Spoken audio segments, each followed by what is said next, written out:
Welcome to the TK Show with the Athletic Bay Area's Editor-in-Chief, Tim Kawakami.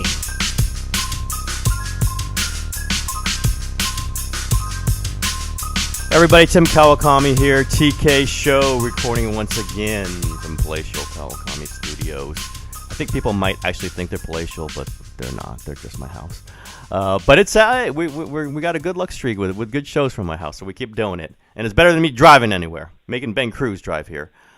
Really pleased to have on as my guest. My friend, have not had him on since I changed jobs, you might have heard. He hasn't changed jobs, though. Great to have on raconteur, buoyant, bubbly personality that you all know as NBC Sports Bay Area's Ratto. Ray, how you doing? Good to have you on the show. Well, thank you. And I just want to preface any remarks I make from here on out by saying these two words, Aretha Franklin. I know. I was going to say, you know what? I mean, we've all been hit about that. Aretha died, or they announced that she had died early this morning. I mean, it's not a sports take, but you're a music guy. I'm a music guy. I mean, what are your thoughts when you see that? I mean, we knew she was sick. What hits you when you hear this news? Well, I guess I'm not saddened because it sounded like it was a pretty difficult passage. But you know, her body of work is so vast that it almost feels like she sang every song she ever wanted to sing. Yep. And I mean, it goes without saying that she did them all well. She could sing opera, she could sing soul, she could sing jazz. She covered all of it.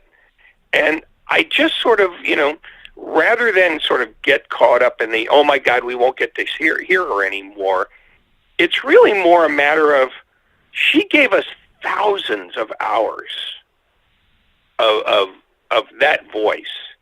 And I mean, to want another note out of her almost seems selfish because she's the best singer of her age. You might have, particular favorites, in one genre or another, but there was no song she couldn't sing, and there was no song she couldn't sing better than the original if she wasn't the original herself. That's how good she was. Oh yeah, everything she sang was hers. I mean, that's a cliche to say, but it's just beyond doubt. We might say it about other people, but it really is with Aretha. It's her song from the moment she plays that piano and starts singing. Favorite song, a favorite moment from the Aretha profile? Well, I don't like the genre, but the one I remember is the story where I think it was Pavarotti came up sick before some big event. It was the Grammys. Yeah, and walked out and cold did Nessun Dorma, which is, again, I'm not an opera guy, but you could just see how jaws just dropped. It's almost like the musicians were struggling to sort of not get caught up in the moment and put their instruments down and just listen. That's the one. I mean, of all the songs she ever did, I mean, I have favorites. I mean, Respect. To go down the list, it's almost absurd. But that was the one where you finally said, "Oh my God, she literally can sing any song." She could yodel and make you cry. Absolutely. Yeah. I mean, she was literally unfair to every other singer ever, simply by being the best that ever was, and everybody acknowledged it without rancor. Yep.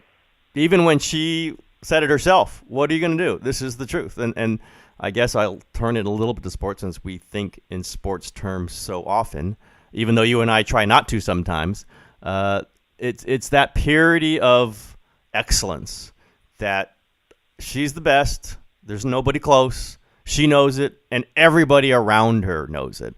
When other great singers who are known to have egos a little bit, who are known to think highly of themselves and have hired 37 people around them to make sure the world knows it, when they got around Aretha, or when she kind of took shots at them too, by the way, nothing. What could they do?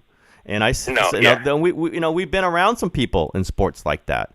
I mean, in a terrible, horrible talk radio sort of way, but I'm thinking are there sports figures that are comparable in that way in your mind? Does anything strike you like that?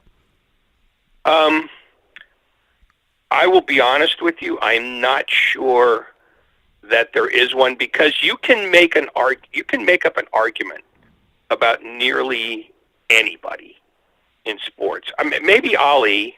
Yep. I think everybody sort of acknowledges that he is the pinnacle of boxing. And I don't think you get many people arguing. But I would say his peers didn't really think that, by the way.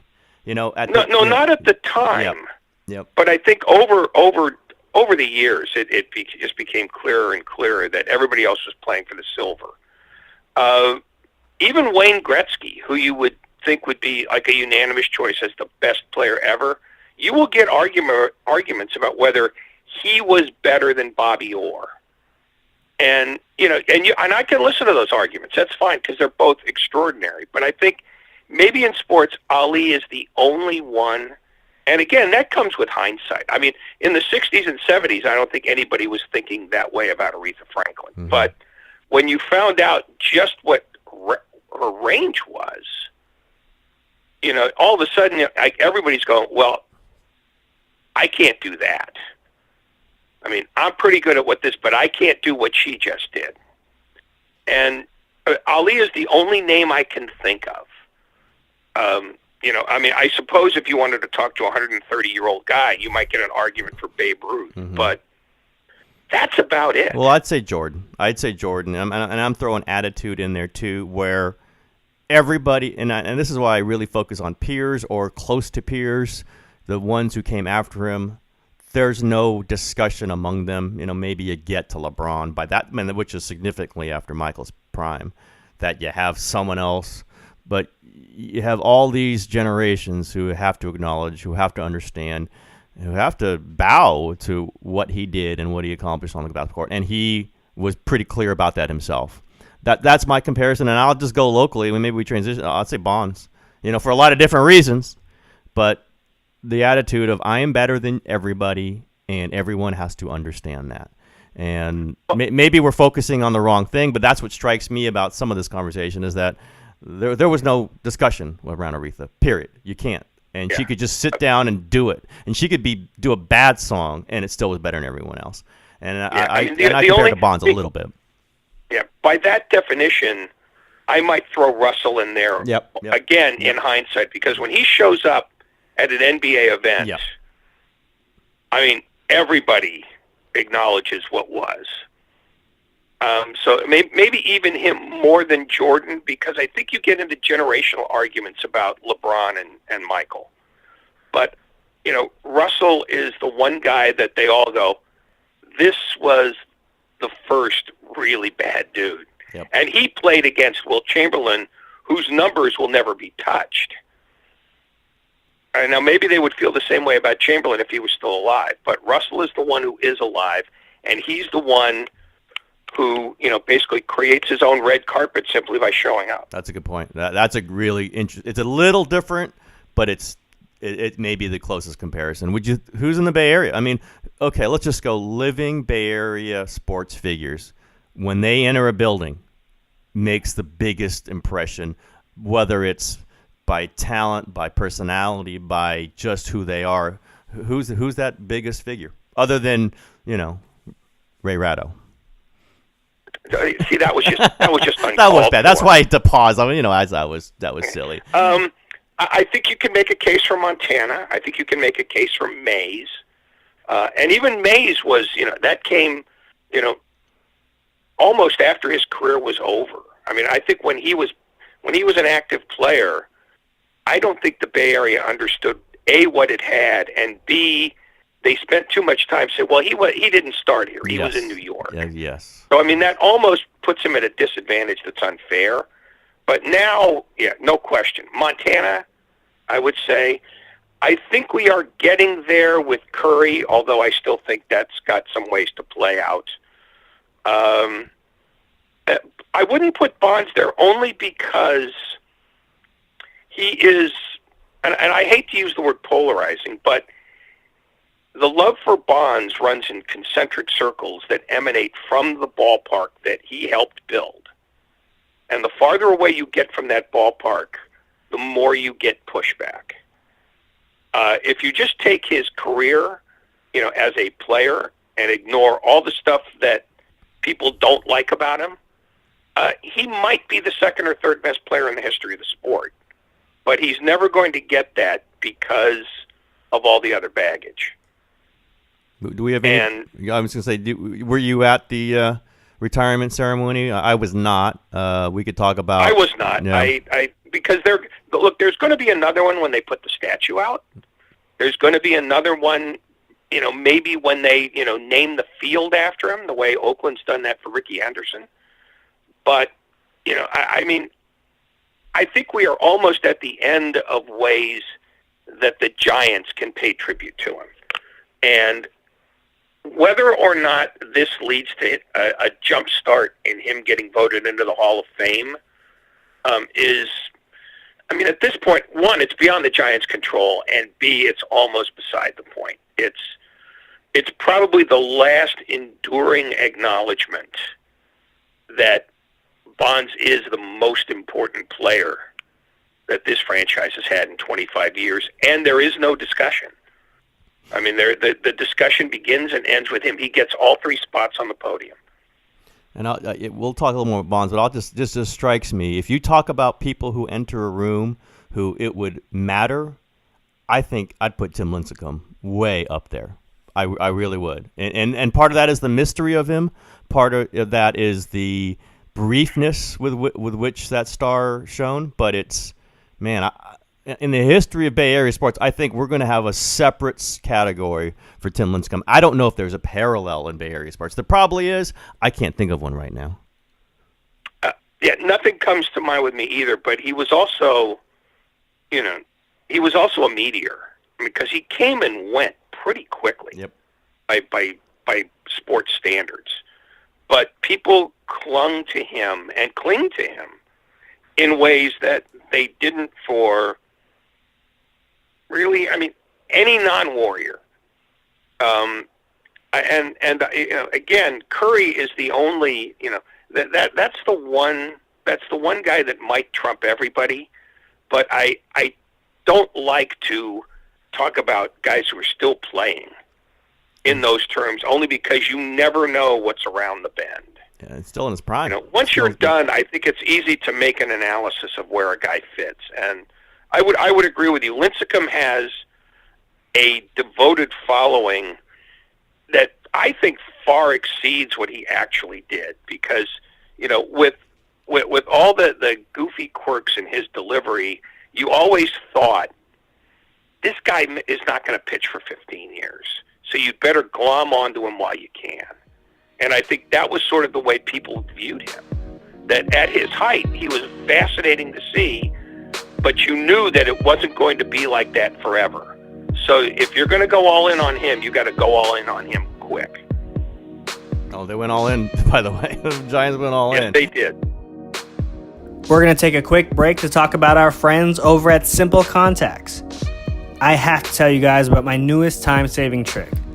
I got my contact lens prescription renewed while sitting on my couch yesterday in under 5 minutes, using an awesome new app called Simple Contacts. Anyone who wears contact lenses needs to know about it. Simple Contacts lets you renew your prescription and reorder your brand of lenses from anywhere in minutes through an online vision test. It's designed by doctors, and every test is reviewed by a doctor, so they're literally bringing the doctor's office to your home. I've been using Simple Contacts for a few months now, and it's made getting my contacts insanely easy.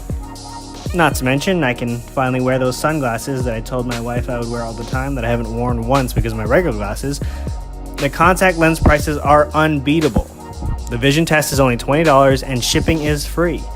Best of all, TK's listeners get $20 off their first Simple Contacts order with promo code TKShow20. Try it for yourself and save $20 off your lenses by going to simplecontacts.com/TKShow20 or entering the code TKShow20 at checkout. I need to mention that this is not a replacement for your periodic full eye health exam, so you still need to do those occasionally. But this is the most convenient way to renew a prescription and reorder your contacts if your vision hasn't changed. Again, get $20 off at simplecontacts.com/TKShow20 or enter code TKShow20 at checkout. Save time, save money, and save yourself a headache with Simple Contacts. And now, back to the TK Show. I'm pretty sure you vote for Bonds as a Hall of Fame voter. Am I correct about that? That is correct. Yeah, I vote for Bonds. I'm a Hall of Fame voter. I have it every. Do you think it matters? You just kind of touched on this, that he gets in or not. Does this matter anymore? Is this a discussion? Well, I think it's a discussion largely in terms of generational politics more than anything else, because if he gets in as a hypothetical, and I'm not convinced he will get in, but if he gets in, it will be basically through the power of younger voters, because I think everybody who's been voting against him now, they're not coming off that stance anymore. Anybody who I thought that he would get a bump when Bud Selig went in, because at that point, if you're voting for Bud Selig, you're voting for the guy who looked the other way on steroids until it was popular for him not to, because he got rich like everybody else off the steroid age. And when he got in, I thought that people would go, well, okay, then I guess we're done worrying about that part of baseball morality. But Bonds and Clemens are lockstep, sort of in this limbo, because above and beyond other things, they weren't pleasant guys. Mm-hmm. And that's something that people who covered them, are stand on. I don't stand on that. I'm not a good enough human being to be able to judge other people's, behavior unless it's criminal. And so I just go, you know what? Baseball's okay with steroids because they cashed in on it. Well, if they're okay with it, why are you not okay with it? And so that's why I've never had a problem voting for him or any of the other steroid guys. I've never voted for McGwire because I thought his career was too uneven. And I'm okay with that. He started quickly, then he went through a long fallow period with injuries and all, and then finished strong. But I don't know if that's a Hall of Fame career. But I don't ever take into account what he put in his body or what he didn't put in his body. To me, it's almost victimless non-crime to me. So I don't have an issue with that part of it. But in terms of Bonds, I think, if he gets in, it's going to be because young folks put him in, because they're not troubled by that era the way older guys are. Young folks, by the way, we're meaning like 55 and under in the Baseball Writers Association. That is young folks. Well, I think even younger than that. Yeah, I think because I see people with with baseball writers cards now that are 35, yeah, 40. But they got to have 10 years to get the vote. So, yeah. No, and I understand that. But the other thing, and I don't think anybody ever takes this into account, is I wouldn't be surprised if, the baseball doesn't take over the Hall of Fame vote at some point soon. But they don't want that mess. That's my opinion. I think they want to have control over the voters, which they don't have now. And Rob Manfred, I don't think, is a subtle guy about things like that. And I think if they could turn that into a TV show and, basically have more control over who gets to vote, which means they now get to control who gets in, I don't think that's beyond the realm of possibility. Yeah, that part. I don't think they mind that mess, because if they can make money off it, they'll take the mess. They're hey, fine, you don't like it, don't watch. Yeah, that one I don't see. I just don't think they want to. They like that the writers get blamed. But one point that I do want to make, well, there's 2 points I want to make. Do you understand 75% of the vote is really hard to get? That when people rip writers, fine. There's a majority of them that are now voting for Bonds and Clemens, by the way. So it's not the writers, it's 42% of the writers, or whatever the number is. And the other one is, the players, the Hall of Famers should vote for this.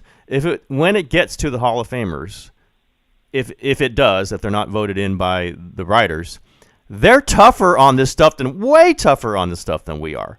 Just listen to Joe Morgan. Just listen to Joe Morgan talk. The Veterans Committee, Bonds does not get in. Yep. And neither does Clemens, for that matter. Yeah, that's the part that I don't think is widely understood, that the writers are going to be, again, there's some cranks, obviously. You and I are cranks also. We happen to vote for these guys, but that's understood. There's weird personalities in every voting body. The point is the writers probably have a stronger chance and a stronger predilection to anoint these guys than the guys in the Hall of Fame who everybody wants to have the votes, because they don't want these guys in. They do not want anybody who is at all tainted with PEDs in the Hall of Fame, period. I don't think it's even close. They might not even get a vote in the Veterans Committee. I think there are a lot of Hall of Famers who don't want anybody but themselves in the Hall of Fame. Also agree with that. Yeah, but I mean the idea that somehow, you know, that the baseball Hall of the system by which the Hall of Fame is voted on is flawed, you know, and is somehow, you know, it's an archaic way of doing things. I mean, it really is wrong, because it is the most democratic and egalitarian system, because it has more voters and they don't meet in a single room where 3 or 4 guys can throw a tantrum and keep a guy out. I mean, it is the one thing that's closest to participatory democracy that sports has almost. Wow. Very, very. Well, I agree with you. I agree with you. Yeah, I mean, you can't herd 500 people to think the same way. You're getting a truer sense of the actual electorate, because you don't have to, you know, you can avoid transparency, which I disagree with, but when you're doing your ballot, you're doing it without somebody looking over your shoulder.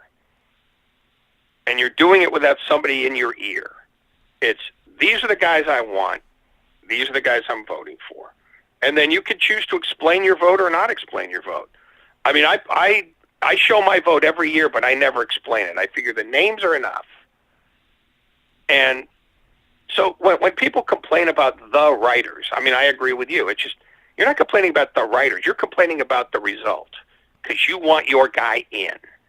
I mean, because we hear about that. We heard about that with Tim Raines, you know, and I voted for him every time. So people would say, you guys, you know, why are you keeping Raines? I said, I'm not keeping Raines out.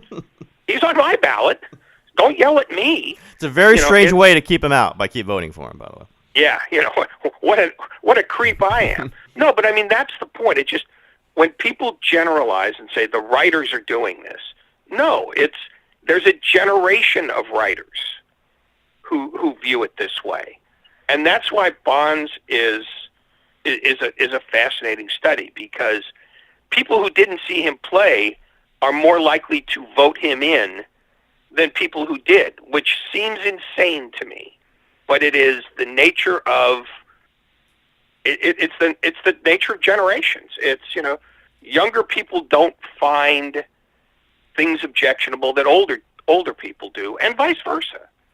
You know, and that's why I think that, you know, you get these disconnects, and why every time the Hall of Fame tries to, quote, fix a problem by taking people off the rolls, or try to change the number of years in which you can vote for a guy, or even have a limit of players you can vote for in any given year, they're not getting a true representation of what the people they've entrusted with this process is, to see who do you want in the Hall of Fame.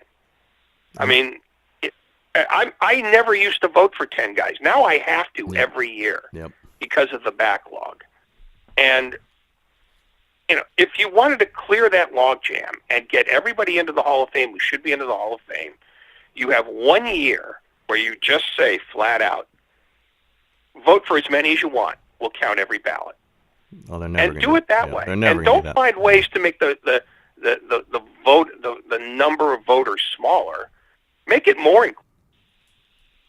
They don't want to limit the number of people who go in. I think that's pretty clear. And I think I think the Hall, by the way, by having more, you know, putting Morgan's letter out there on their own email list as as an executive of the Hall of Fame, asking us not to vote for the steroid guys, is pretty clear indication that they don't want these guys in, and they love that it's hung on the writers, and they want to, make sure it's hung on the writers, but they don't want them in, and that makes for an interesting. I don't want to go on to. I'll just get one more talk. Speaking of old guys and young guys, it's an old guy who used to be young the last time he was here, John Gruden. I think it's just a fascinating situation to try to see him duplicate what he did in Oakland 15 years ago, and also update it a little bit. Do you see any update in John Gruden? Do you think it's just the same guy who was here in the 90s, early 2000s? I have not seen enough of an upgrade yet, and I don't think anybody will be able to see that until you start seeing a body of games. Because while I don't think he's going to have any tactical problems, I think the players are different than they were when he stopped. And the country's different. I mean, he's going to be dealing with things that he didn't ever have to conceive of dealing with when he was in Oakland before. The anthem thing, there's going to be, he hates the restrictions on practice time. He is an old school coach in ways that are outside the actual drawing of plays and calling of plays and decisions on strategy. I don't think he's lost anything there. But I think how he deals with the fact that the coach is no longer the single most important force on a franchise. I think he will always struggle with that. And he butted heads with Al Davis a million times, but he always did it from the theory that, wait a minute, I'm the coach, I should have say. Well, this is now an era in which coaches have less say than ever. I mean, not him. Well, but I haven't seen. If that's the stance you want to make, then you have to jump right to the. Well, then why doesn't he want Khalil Mack in camp? No, that's true. Because he's a football guy. You want a great football player to be on the team, and if he's the one saying, I don't want Khalil Mack in camp, then all of a sudden he is different. He doesn't handle players. He's not getting the new player. He's not getting the new dynamic. If somebody else is telling him we can't sign Khalil Mack, then he isn't the all powerful head of the franchise. I mean, the Khalil Mack thing is a fascinating study of how the Raiders really work right now. And the question becomes, who's the one who doesn't want to give him the money he ought to have? Because I think everybody agrees that he and Aaron Donald should be paid at least within 20% of what quarterbacks are making. I mean, that's what they're arguing about.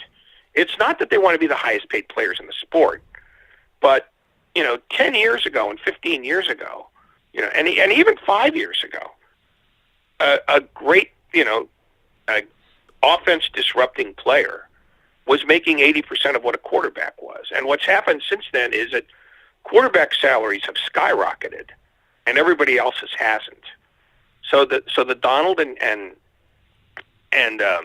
Mack arguments are about that.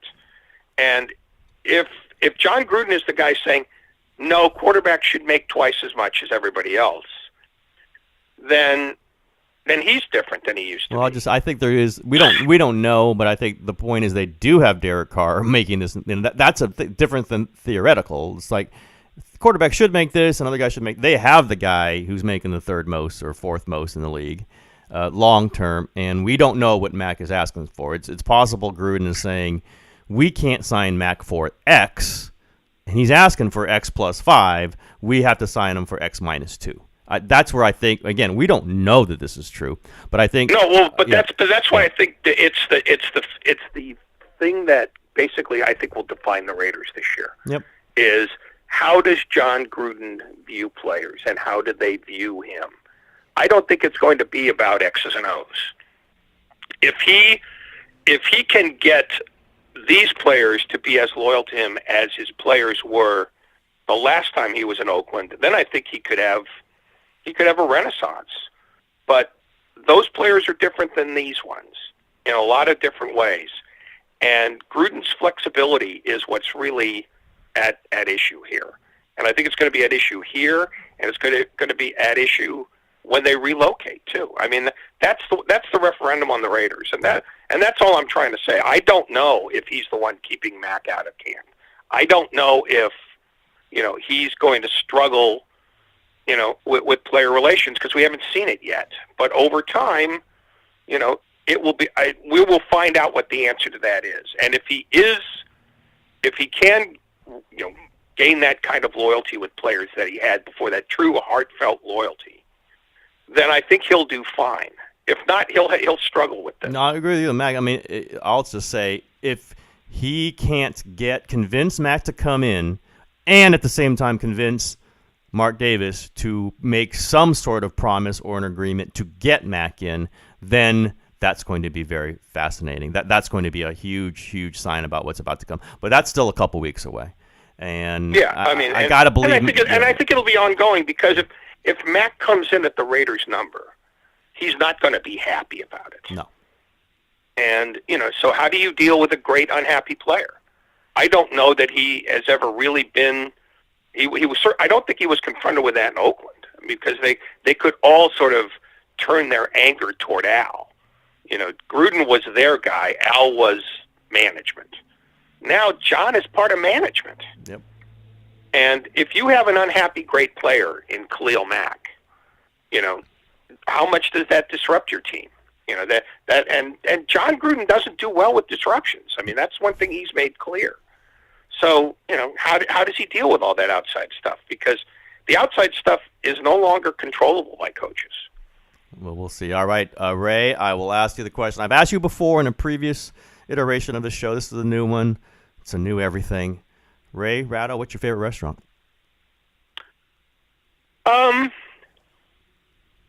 There's a place in Napa. Oh, nice. Go ahead. I like this already. Yeah. And it's right on Highway 29, and it doesn't look like an impressive place as you're driving by it. But it's a place called Don Giovanni's. I've been there. And I believe, yeah, and they not only, the food is not only fabulous, the service is great. They cannot be more solicitous of you. And once you're in the restaurant, just everything about it, the ambiance, they have a courtyard with a fountain. And because it's warm in Napa, you'd rather eat outside. And between the food, the service, and just the surroundings, from the outside, it's a place by the highway. From the inside, you can't see the highway. All you see is, God's country, and all of it is phenomenal. The wine there, as I recall, is pretty good too. So, if you're running a restaurant in the Napa Valley and your wine list is bad, then you deserve a fire. Yeah. I might have had lunch there with a guy named Carmen Policy, so pretty good guarantee that the wine list there is pretty good. So but it's remarkable, and that's in a field of great restaurants. And I'm not nearly the foodie that you are. Nah, yeah, but you know good stuff. Yeah, but yeah, I went there with my wife, and we were quite overwhelmed. Yep. And it's not, it's not nose in the air prices either. You can get out of there, with your shoes intact. So, between everything, that's about as good as it gets. And I'll just say this, because I'm going there for lunch today, which is why we're doing this. One reason we're doing this morning, I'm going to Boulevard for lunch today. So, just thought I'd throw that one out there. Probably my favorite restaurant in the whole world. So, or one. Well, in fairness, you've dropped a fair amount of money there. I have done that. So, all right, Ray, I really appreciate it. Thank you very much. Great talking about Aretha. I knew this was a conversation that we could have, and I think it was good to have today. So, thank you for that, and that's the show for today. Thanks, everybody.